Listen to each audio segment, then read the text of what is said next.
frères qui sont sur place, c'est par rapport à l'homme. Moi, c'est l'homme qui m'intéresse. Il y a quelques années, on va dire 12, 13 ans, je vous avais interviewé. Et à l'époque, vous étiez venu en tant que secrétaire du parti politique UDPS. J'avais prophétisé quelque part que soit vous seriez Premier ministre, soit vous seriez président. Dans l'interview, vous avez dit non, non, non, mon père est là, non, pas moi, c'est pas mon destin. Juste sur cette petite parenthèse, parce que les gens verront la vidéo que je vous aurai envoyée, mais que je montrerai aussi aux téléspectateurs. Il s'est passé beaucoup de choses depuis. Qu'est-ce que vous pensez du fait que vous ayez un destin, à cette époque-là vous n'y croyez pas, mais aujourd'hui vous avez un destin exceptionnel. Votre avis sur ça, sur ce petit destin-là? Ben, c'est la preuve déjà que c'est Dieu qui est le maître des temps et des circonstances. Donc ça, c'est clair. Effectivement, je suis très sérieux. Ceux qui me connaissent peuvent le témoigner. Tant que mon idole, mon mentor était là, devant, je n'avais aucune ambition. Donc, mon ambition pour cette responsabilité que j'ai aujourd'hui, que j'assume aujourd'hui, est née un certain 1er février 2017. C'est à ce moment-là que j'ai pris conscience que le Sphinx, le leader Maximo, ne sera plus de ce monde et que c'est le moment de se prendre en charge. D'accord. Et voilà, c'est l'un dans l'autre que le rêve est devenu réalité. Alors, la question, celle que je vous pose, je vais parler de l'homme. Comment est-ce qu'on se sent, parce que les téléspectateurs de chez Francis aiment l'histoire, l'homme, le cœur. Comment on se sent quand on est né dans une famille comme celle des Tshisekedi? Comment on se sent quand on est le fils du leader Maximo, l'opposant éternel et l'opposant historique au président Mobutu et tout? Comment vous avez grandi avec vos frères qui étaient devant vous, et vous avec cette pression-là? Parce qu'on ne le veuille pas, vous n'étiez pas comme tout le monde. Déjà rien qu'à la naissance, et comment vous avez grandi? Oui, c'est vrai que... Enfin, moi je me considère comme quelqu'un qui est béni, parce que de tout temps, moi j'ai jamais vécu dans le besoin. J'étais à l'abri du besoin. J'ai eu des parents qui ont su nous prendre vraiment en charge sans être dans l'opulence, hein. Mais on avait tout ce qu'il nous fallait, la bonne vie, les bonnes écoles, enfin on avait ce qu'il fallait, il n'y avait pas de... et malgré ça, on nous enseignait le respect des valeurs, d'honnêteté, de droiture, de respect de l'aîné, de la famille, de respect et de l'amour de l'autre, du prochain, etc. Les valeurs chrétiennes qu'on nous enseignait, on a grandi là-dedans. Nos grands-parents maternels et paternels étaient très exigeants avec leurs enfants, qui ont transmis cela à leurs petits-enfants, nous, donc. Et voilà, donc c'est comme ça qu'on a grandi. Donc j'estime que c'est vraiment une bénédiction, surtout d'avoir été proche d'un homme comme Étienne Tshisekedi. Et surtout moi, le fait d'être son fils, c'est vraiment une bénédiction. Je rends grâce à Dieu tout le temps. Et je crois que si Tshisekedi n'avait pas existé, je ne crois pas que je serais aujourd'hui président de la République. Mais est-ce que... C'est lui, c'est grâce à lui. Je suis dans la continuité de son action. J'essaye de m'imaginer à tout moment ce que lui aurait pu faire à ma place en ce moment. Et voilà, c'est ce qui m'aide à avancer. Est-ce qu'il vous enseignait la politique? Il vous disait ce qui se passait? Oui, mais Étienne Tshisekedi n'enseigne pas beaucoup par la théorie. Il enseigne par la pratique. Donc il faut le connaître. Il faut avoir échangé avec lui, connaître son état d'esprit. Bon, j'avais peut-être un peu plus de facilité parce qu'il y avait cette filiation. J'ai beaucoup discuté avec lui, surtout au début de son combat. Moi, j'étais à ce moment-là l'aîné, parce que mes deux aînés étaient déjà ici en Belgique. Moi, j'étais le plus âgé. Donc, il avait tendance à m'expliquer un peu les choses qui arrivaient, qui n'étaient pas agréables. On ne va pas refaire l'histoire. Mais c'est grâce à ça que moi, j'ai forgé mon caractère, ma culture politique, et voilà. J'ai ma sous-question pour terminer, pour conclure. Comment vous êtes, enfin votre sensation d'être quelque part, bon, on ne va pas dire piégé, mais vous êtes au milieu de toutes les pressions. Vous devez déjà faire de l'héritage d'Étienne Tshisekedi. Votre propre mère, c'est une politicienne aussi aguerrie. Vous êtes le représentant du parti politique historique de l'opposition, l'UDPS, depuis 37 et quelques années. Le peuple était content et est resté longtemps à assister à votre prestation de serment et a beaucoup d'espoir en vous. Vous êtes au milieu d'intérêts économiques entre l'Union européenne et les États-Unis qui se disputent le Congo à travers vous. Vous êtes là, vous devez reconstruire le Congo dans votre tête. Comment on se sent quand on est au milieu de tout ça? Vous dormez comment? Vos journées types, c'est-à-dire, je me dis, mais quelque part, et puis vous êtes dans une cohabitation un peu compliquée. Comment vous êtes? Votre état d'esprit, c'est comment? Non, c'est vrai que c'est pas évident, mais c'est ça aussi ce que Étienne Tshisekedi a réussi à faire en moi, à forger en moi. Il le sait peut-être pas là où il est, mais c'est ce caractère-là de résistant, de le voir. Parce que moi, je me posais déjà ces questions-là à son époque sur lui, en me disant comment il fait. Mais je dois vous dire que c'est pas évident. C'est pas évident et il faut beaucoup se ménager. Parce que la santé, oui, elle est importante. Il faut beaucoup se ménager.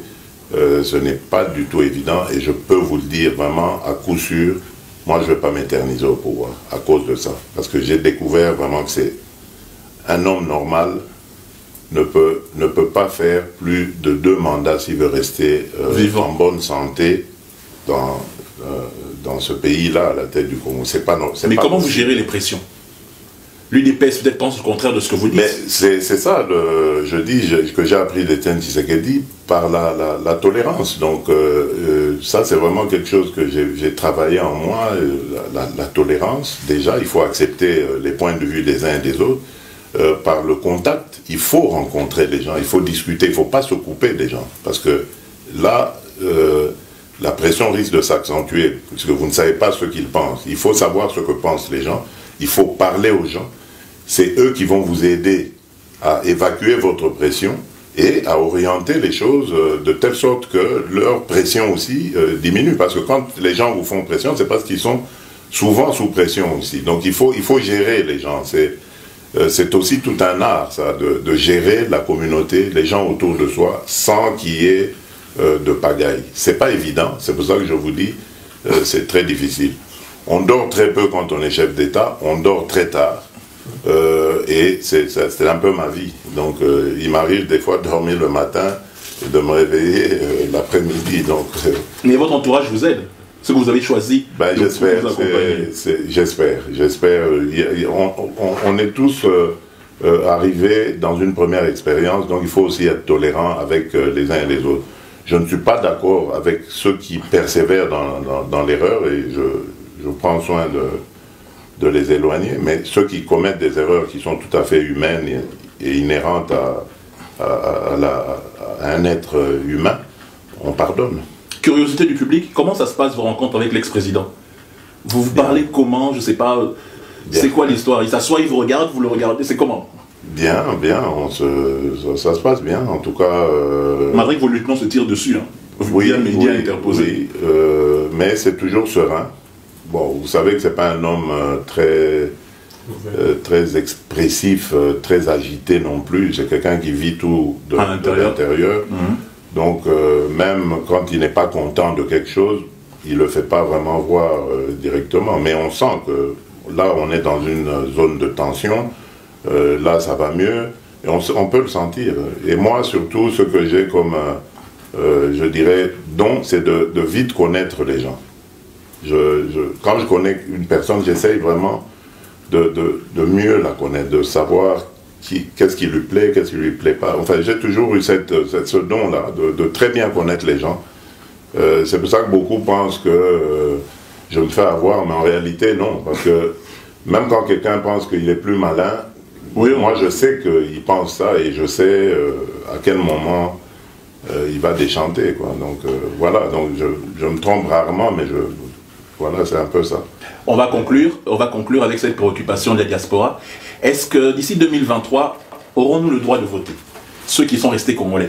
Parce que cette histoire de double nationalité... Ça c'est très bien, vous avez très bien... Mais moi, vous devez savoir, je le dis déjà d'emblée, moi je suis pour qu'on révise, mais c'est tout un processus, hein. Il faut qu'on révise la Constitution là-dessus, parce que faut pas oublier que notre Constitution est claire, elle dit la nationalité congolaise est une et exclusive. Donc quand on a la nationalité congolaise, on ne peut pas avoir une autre nationalité.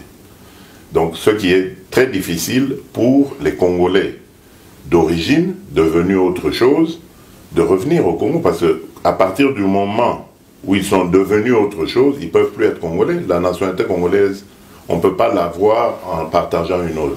Mais moi je me bats, bon c'est pas encore une priorité, les Congolais aujourd'hui ils veulent manger, veulent manger, veulent oui. c'est pas une priorité.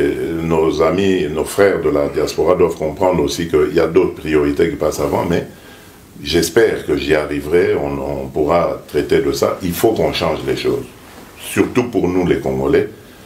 Durant notre histoire, beaucoup de Congolais sont partis en exil pour X, Y raisons. Ils se sont éloignés de leur pays. Ils ont émigré.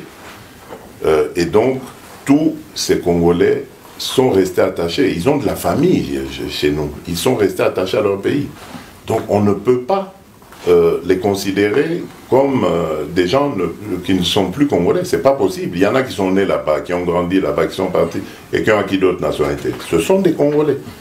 Maintenant, il faut qu'on change la loi et qu'on permette à ces gens de revenir dans leur pays, enfin, et même de garder leurs deux nationalités. Ça ne fait pas de mal. Ça ne fait aucun mal. C'est pas ça qui va... C'est pas ce morceau de papier, de carte, qui va changer le cœur de quelqu'un ou son appartenance à son sol, à son pays, à sa famille. Parce qu'ils ont gardé des membres de famille. Oui, bien sûr. Alors, donc, moi je suis pour ça, mais évidemment, ça va prendre du temps. Ça doit prendre du temps, il faut convaincre. Ça va se discuter au Parlement. Donc, il faut convaincre, il ne faut pas leur imposer ça. Donc, c'est à vous aussi, diaspora, de faire des campagnes de sensibilisation là-dessus. Mais en tout cas, vous aurez une porte ouverte, une oreille attentive chez moi, parce que je suis convaincu de cela. Dans ma famille, d'ailleurs, j'en ai des gens qui ont changé de nationalité. Est-ce qu'ils ont cessé de devenir, d'être des membres de ma famille, des frères? Même mes enfants ont la nationalité belge. Je ne le cache pas, c'est pas un crime. Est-ce qu'ils ont pour autant cessé d'être mes enfants? Et est-ce que quelqu'un peut me dire aujourd'hui que moi je peux aller au Congo parce que Congolais et mes enfants ne peuvent pas me suivre parce que Belge? Non. Donc, on doit adapter cela. Et beaucoup sont devenus d'ailleurs, ont changé de nationalité, contraints et forcés. Hein. Beaucoup, à l'époque, je connais la loi ici en Belgique, beaucoup sont devenus belges parce qu'ils n'avaient pas d'autre choix. Soit ils étaient expulsés, oui. Parce que leur bulletin d'études est fini. Non, leur demande de statut de réfugié avait été refusée, rejetée. Et comme ils avaient passé quand même suffisamment de temps ici pour devenir belges, ils optaient pour la nationalité. Donc, des gens pareils, vous n'avez pas dit qu'ils n'ont plus le droit de se considérer comme Congolais. Ce sont des Congolais. Merci en tout cas, Excellence. Moi, je vous remercie. Si vous avez un mot de la fin pour ceux qui vous ont suivi à travers les médias de mes différents confrères et tout, par rapport au bilan de mi-mandat, et ceux qui sont encore, qui attendent beaucoup de vous, parce que comme l'avait dit un de mes grands frères ici présents, c'est vous qu'on verra à la fin. Même si vous êtes en cohabitation, je ne sais pas si les autres vous aideront à réussir, sinon ils risquent de ne plus revenir. Oui. Mais j'ai entendu votre réponse, vous avez dit, vous vous tenez à ce que ça tienne le plus longtemps possible, mais si ça ne va pas, vous êtes prêt à faire tout ce qu'il faut possible. Vous savez, les autres dont vous parlez, donc nos alliés de coalition, je leur ai déjà dit ça, que ceux qui jouent à ce jeu stupide de vouloir entraver mon action, mais c'est la branche sur laquelle ils sont assis qu'ils scient eux-mêmes. Parce que mon échec sera encore plus aggravé chez eux. Et j'ai toujours donné une image en leur parlant de ça. Je dis, nous irons au purgatoire. Parce qu'on va nous reprocher de les avoir fréquentés. Ouais. Mais eux, ils iront en enfer. Donc, c'est le mot de la fin. Merci, Excellence. J'espère que voilà. J'espère qu'un jour vous nous inviterez à Kinshasa à faire une interview beaucoup plus longue, parce qu'on en a fait le minimum. Vous êtes déjà invité, donc c'est à vous maintenant de prendre. Excellence, c'est la télé, hein, c'est filmé. Si vous dites que vous êtes déjà invité. C'est une promesse. Je vous dis que vous êtes déjà invité. L'invitation est lancée. Vous êtes tous là. Okay. C'est à vous de me dire quand vous voulez venir. Et on arrange ça. Vous venez à Kinshasa. Aujourd'hui, tout le monde peut rentrer à Kinshasa. Il n'y a plus d'exilés politiques. Il y a exilés pour études, pour soins et compagnie. Pour soins, pour travail et tout ça. Bon, mais en tout cas, le Congo est ouvert à tout le monde. Merci de la part de nos téléspectateurs. Merci.